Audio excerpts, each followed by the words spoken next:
Privy to this crime, Congressman Lindbergh stepped up and said in 1921, "Under the Federal Reserve Act, panics are scientifically created. The present panic is the first scientifically created one, worked out as we figure a mathematical equation." However, the panic of 1920 was just a warm-up.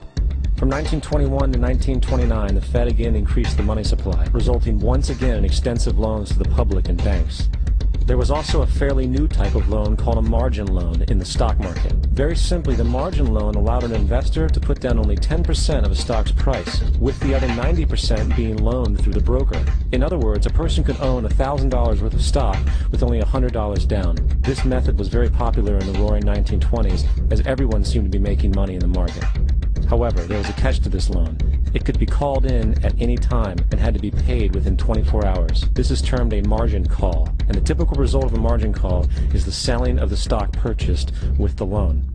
So, a few months before October in 1929, J.D. Rockefeller, Bernard Baruch, and other insiders quietly exited the market, and on October 24, 1929, the New York financiers who furnished the margin loans started calling them in masse. This sparked an instantaneous, massive sell-off in the market, for everyone had to cover the margin loans. It then triggered mass bank runs for the same reason, in turn collapsing over 16,000 banks, enabling the conspiring international bankers to not only buy up rival banks at a discount, but to also buy up whole corporations at pennies on the dollar. It was the greatest robbery in American history. But that didn't stop there. Rather than expanding the money supply in order to recover from this economic collapse, the Fed actually contracted it, fueling one of the largest depressions in history. Once again outraged, Congressman Louis McFadden, a longtime opponent of the banking cartels, began bringing impeachment proceedings against the Federal Reserve Board, saying of the crash and depression, "It was a carefully contrived occurrence. International bankers sought to bring about a condition of despair so that they might emerge the rulers of us all." Not surprisingly, and after 2 previous assassination attempts, McFadden was poisoned at a banquet before he could push for the impeachment. Now, having reduced the society to squalor, the Federal Reserve bankers decided that the gold standard should be removed. In order to do this, they needed to acquire the remaining gold in the system. So, under the pretense of helping to end the Depression, came the 1933 gold seizure. Under the threat of imprisonment for 10 years, everyone in America was required to turn in all gold bullion to the Treasury, essentially robbing the public of what little wealth they had left. And at the end of 1933, the gold standard was abolished. If you look at a dollar bill from before 1933, it says it is redeemable in gold. If you look at a dollar bill today, it says it is legal tender, which means it is backed by absolutely nothing. It is worthless paper. The only thing that gives our money value is how much of it is in circulation. Therefore, the power to regulate the money supply is also the power to regulate its value, which is also the power to bring entire economies and societies to its knees.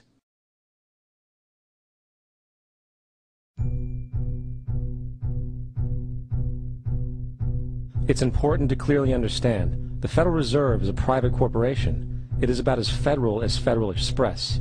It makes its own policies and is under virtually no regulation by the U.S. government. It is a private bank that loans all the currency at interest to the government, completely consistent with the fraudulent central banking model that the country sought to escape from when it declared independence in the American Revolutionary War. Now, going back to 1913, the Federal Reserve Act was not the only unconstitutional bill pushed through Congress. They also pushed the federal income tax. It's worthwhile to point out that the American public's ignorance towards the federal income tax is a testament to how dumbed down and oblivious the American population really is. First of all, the federal income tax is completely unconstitutional, as it is a direct, unapportioned tax. All direct taxes have to be apportioned to be legal based on the Constitution. Secondly, the required number of states in order to ratify the amendment to allow the income tax was never met, and this has even been cited in modern court cases.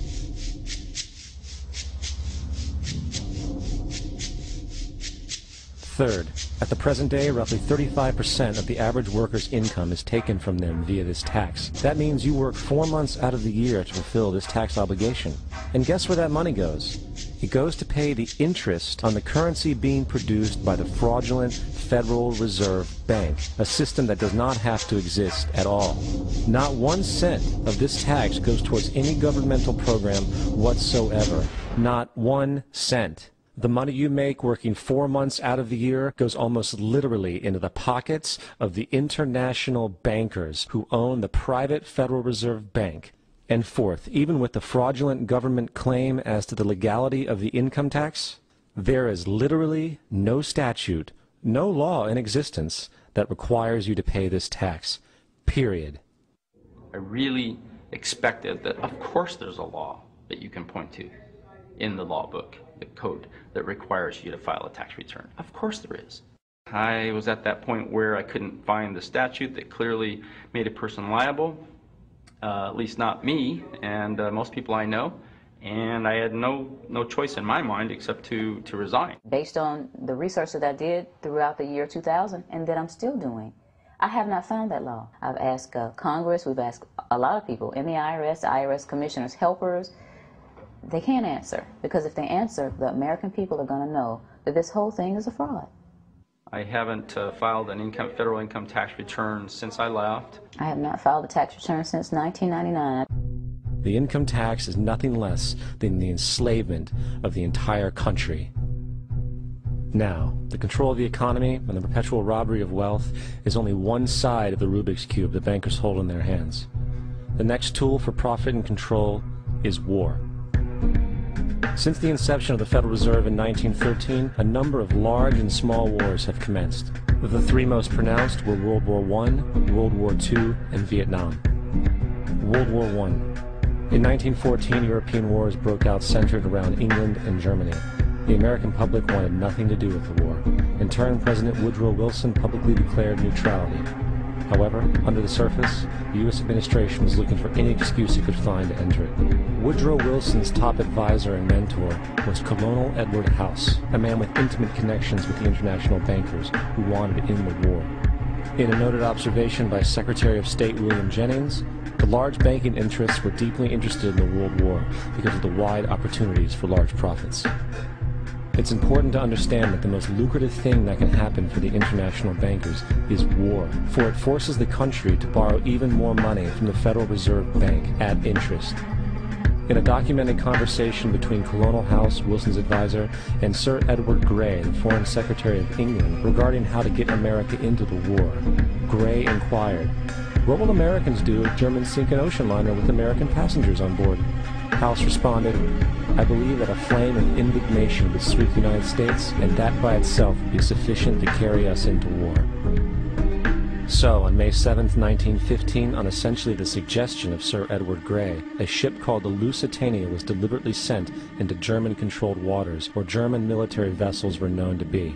And, as expected, German U-boats torpedoed the ship, exploding stored ammunition, sinking it in 18 minutes, killing 1,200 people. To further understand the deliberate nature of this setup, the German embassy actually put advertisements in the New York Times telling people that if they boarded the Lusitania, they did so at their own risk, as such a ship sailing from America to England through the war zone would be liable to destruction. In turn, and as anticipated, the sinking of the Lusitania caused a wave of anger among the American population, and America entered the war a short time after. The First World War caused 323,000 American deaths. J.D. Rockefeller made $200 million off of it. That's about $1.9 trillion by today's standards. Not to mention the war cost about $30 billion for America, most of which was borrowed from the Federal Reserve Bank at interest, furthering the profits of the international bankers. World War II. On December 7, 1941, Japan attacked the American fleet at Pearl Harbor, triggering our entry into that war. President Franklin D. Roosevelt declared the attack was a day that will live in infamy. A day of infamy indeed, but not because of the alleged surprise attack on Pearl Harbor.